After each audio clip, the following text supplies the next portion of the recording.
A lot of conversation on today's video about Tua, his future, what the Dolphins can, should, potentially will do in the end. Before we get into that, where would you rank Tua among NFL quarterbacks? I think this question should heavily inform the second question we'll ask in just a few minutes. But answer this one first for me in the comments. The latest updates per Barry Jackson, the Miami Herald, is that it doesn't sound like Miami and Tua are that close to a deal, which shouldn't necessarily be a surprise or that big of a worry at this time. That's necessarily the case. It could end up being wrong, but we'll know more on that as we move forward. Here's what Barry Jackson reported. The big question is if and when Tua and the Dolphins can agree to terms on a contract extension. Both sides want to get it done, but as of recently, there was still ground to cover. The Dolphins are expected to offer a yield of top $50 million annually. Keep in mind that Burrow's Cincinnati extension last offseason was for 24.5% of the salary cap at the time. If Tua wanted a similar percentage of the Burrow extension, the annual value would now be $62.5 million. Obvious sticker shock there. I don't think you would have to pay Tua as the highest paid quarterback in the NFL. I don't think. But he unquestionably will be somewhere in that top 10 and should be in the top 5, right? I mean, Kyler Murray, Deshaun Watson, now Kirk Cousins in there at $45 million. The quarterback market only goes up, and it's not like Kyler and Deshaun have done great things in their time in the NFL. I've seen Watson blow big playoff leads. He's been terrible for the Browns, by the way. Kyler Murray has been not great. He was really bad in their one playoff game as well. Tua last year played very well for the Miami Dolphins. He actually played in all 17 games. He stayed healthy for the first time. He was a fringe MVP conversation candidate at times. He was a Pro Bowler. He was in the All-Pro conversation as well. Yeah, it was a down year pretty much across the board for quarterbacks, but Tua played very well. And I'd say we've seen pretty consistent growth in his time in the NFL. I mean, the yards have gone up. That's a volume thing more than anything, but it certainly has gone up in the end. There are things to be worried about, make no mistake about it, but there's been an upward trend for Tua, and I don't think we've seen the best of him, at least not quite yet. So more to come, some of the pros and cons here. Do you want to pay Tua? It is the pinned comment on this video today, so you should know exactly what that means. It means an ad's probably going to come here on YouTube. Maybe and maybe not. Who knows what YouTube decides there. But go vote Y for yes or N for no at the pinned comment right now. I completely agree and I get the 50 million, 60 million. The sticker shock is very real, but the salary cap has also skyrocketed. You know, a couple years ago, the $40 million price tag, which was so much, now is not top 10, is pretty similar relative to the scale of the cap growth to $60 million right now. It's off by like 1 or 2%. So for me, this is a yes or no answer and not a depends on the cost. Yeah, I would like to pay the quarterback less because it gives me more minutes for other stuff. That's all fine and dandy.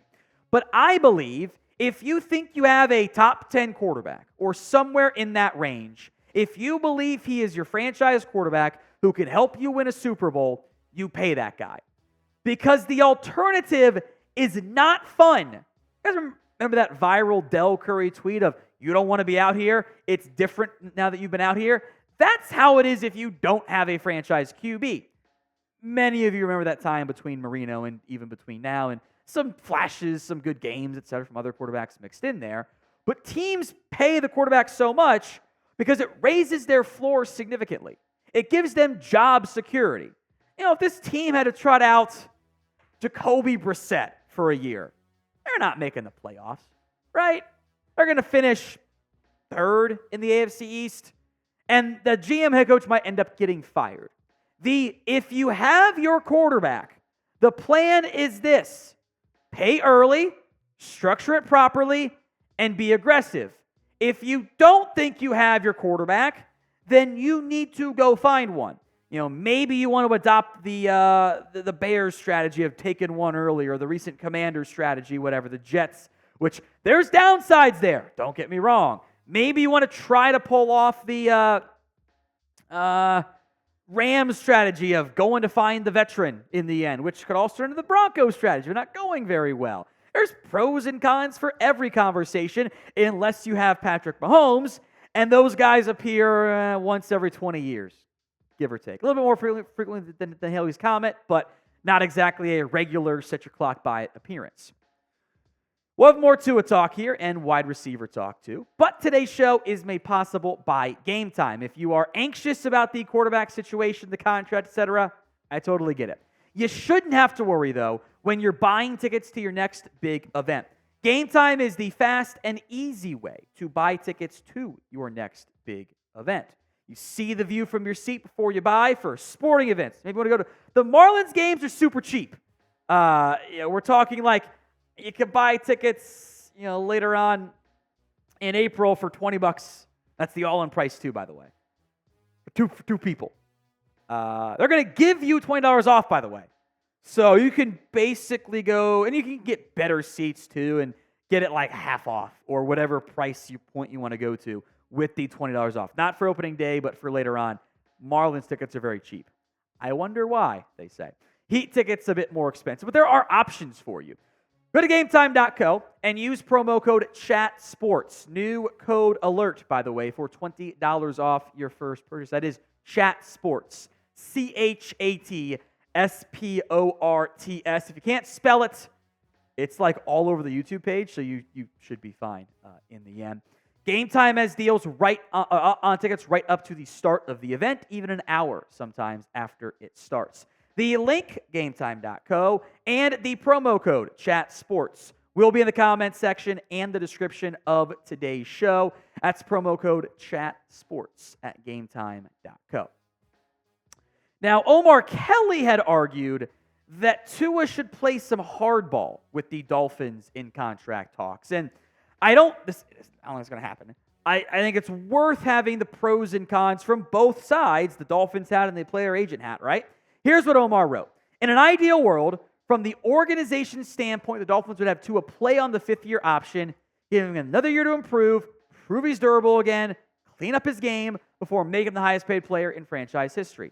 But in that scenario, Tua is assuming all of the risk, considering players prefer to not play on expiring contracts. I actually don't know if that's in Miami's best interest. Now, it is if they're not sure he's their guy. And if he's not sure he's the guy, there are, frankly, bigger concerns at play at this stage. And then you're kind of trying to put yourself in a different position, conversation, etc. I believe you should have enough info by now. I believe you should know whether or not you want to make Tua your franchise guy. Because in the end, waiting only costs more. What happens if Tua stays healthy, plays great, balls out, ends up having an elite season, and becomes his third team All-Pro or something? That's going to cost you more because the market only goes up, right? And if you wait and it's bad, well, you're probably going to get fired anyway because you didn't play very well, right? So I actually don't in general like the idea of waiting. I think you should be good enough as an organization to know whether or not you want to make this guy your guy by now. In the end, I don't anticipate the Dolphins and Tua having a contentious contract conversation. I don't think it'll be as bad as even Christian Wilkins, Connor Williams was. Now, we'll see, but Mike McDaniel agrees, by the way.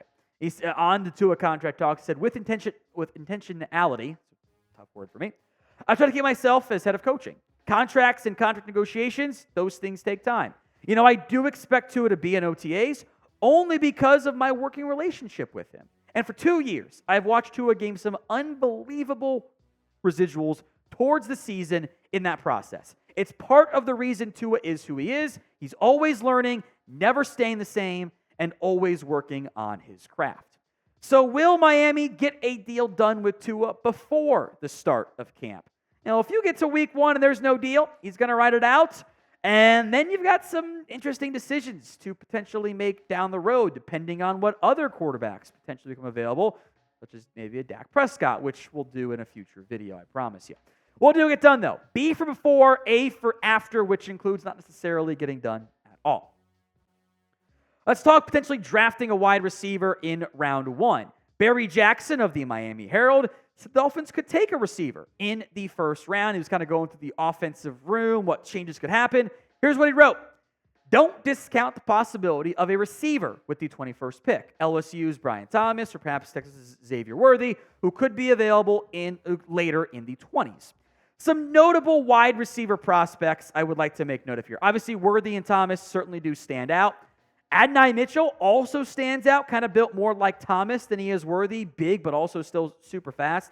Keon Coleman is a bigger body possession receiver. The Dolphins love speed. Franklin, McConkey, Leggett, Polk are all pretty damned fast, especially relative to their size and stuff.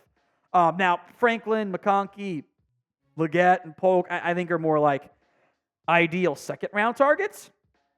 But it is clear this team wants to find wide receiver help. Like, they want a better number 3. It's why they've interested in Odell Beckham, why they've explored draft options, etc. And that's fine, but I got big holes on the offensive line and big holes on my defensive line that I think are more important than adding a wide receiver with my first-round pick. So that is not the route I would choose to go, but maybe the value falls that way in the end for Miami. We will have plenty of NFL draft coverage for you here on the channel, so do not miss out. Hit that sub button right now, youtube.com/DolphinsNews.